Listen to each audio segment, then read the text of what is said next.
को संगमा बीच बगड़ा छल छल बगन्या यो पानी कालोरी को संगमा बीच बगड़ा छल छल बगन्या यो पानी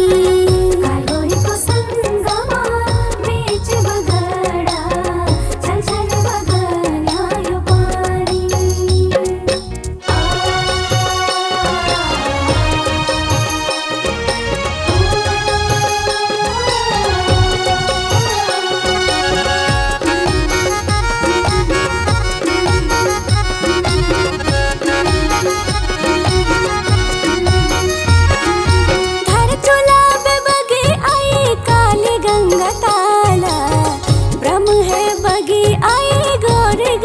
छाला गोरे गंगा छाला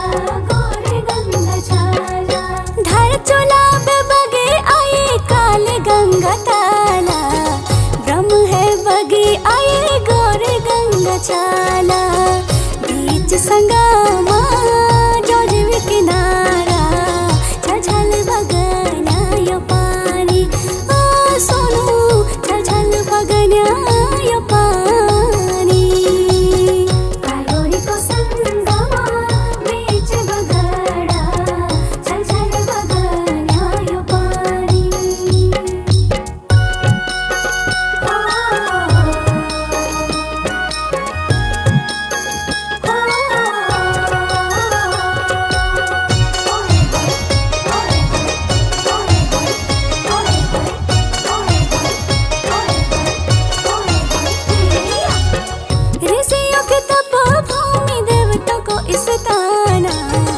अल्मोड़ा मनंद माय मन ख्युत वरदाना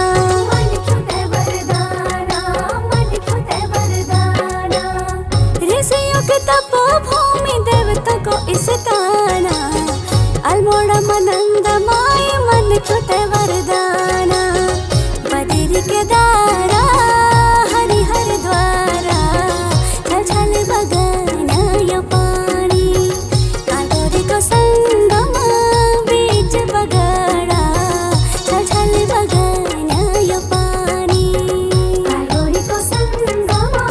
बीच बगड़ा छल छल बगन्या यो पानी